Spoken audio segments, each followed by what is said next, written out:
ನಿಮಗೆ ಸಾಯೋ ಪರಿಸ್ಥಿತಿ ಬಂದಾಗ ಅಥವಾ ಸಾವು ನಿಮ್ಮ ಕಣ್ಣು ಮುಂದೆ ಬಂದಾಗ ಆ ಸಮಯ ಭಗವಂತನ ಕೂಗಿದ್ರೆ ನಿಜವಾಗ್ಲೂ ಭಗವಂತ ನಿಮ್ಮನ್ನ ಕಾಪಾಡೋಕೆ ಬರ್ತಾನ? ಇದು ನಿಜಾನ?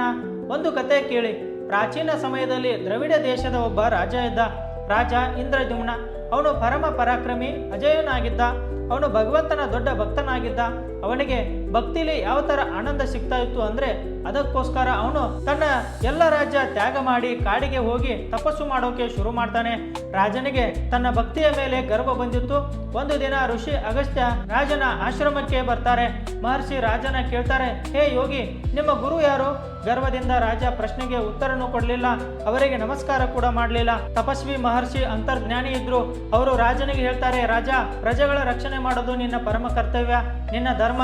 ಅದನ್ನ ಬಿಟ್ಟು ನೀನು ಇಲ್ಲಿ ಗುರು ದೀಕ್ಷಾ ತಗೊಳ್ಳದೆ ತಪಸ್ವಿಯಾಗಿ ಕುಂತಿದೀಯಾ, ಮತ್ತೆ ನನಗೆ ದುರಂಕಾರ ತೋರಿಸ್ತೀಯಾ? ಹೇ ಕರ್ತವ್ಯಹೀನ ಜಡ ಬುದ್ಧಿ ರಾಜ, ನಾನು ನಿಂಗೆ ಶಾಪ ಕೊಡ್ತೀನಿ.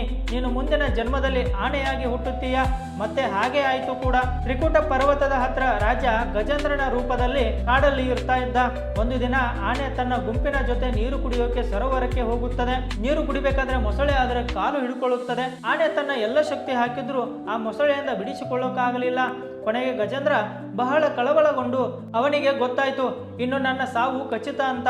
ಅವಾಗ ಅವನು ಆಕಾಶದ ಕಡೆ ನೋಡಿದ. ಅವನಿಗೆ ಪೂರ್ವ ಜನ್ಮದ ಭಗವಂತನ ಭಕ್ತಿ ನೆನಪಿಗೆ ಬಂತು. ಅವನು ತನ್ನ ಹೃದಯದಿಂದ ಭಗವಂತನ ಕರೆಯೋಕೆ ಶುರು ಮಾಡಿದ. ಹೇ ನಾರಾಯಣ, ಹೇ ಹರಿ, ಹೇ ಪ್ರಭು, ನನ್ನ ಕಾಪಾಡು. ನಂತರ ಕಮಲದ ಹೂವನ್ನು ಕಿತ್ತು ಭಗವಂತನಿಗೆ ಅರ್ಪಣೆ ಮಾಡಿದ.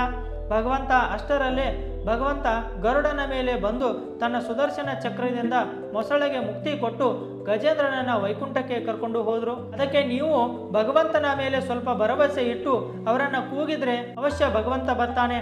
ಆದ್ರೆ ನೀವು ಭಗವಂತನ ಮೇಲೆ ನಂಬಿಕೆ ಇಡ್ತೀರಾ? ಗಜೇಂದ್ರ ಸಂಕಟದಲ್ಲಿದ್ದಾಗ ಮಾಡಿದ ಸ್ತುತಿಗೆ ಗಜೇಂದ್ರ ಮೋಕ್ಷ ಅಂತಾರೆ.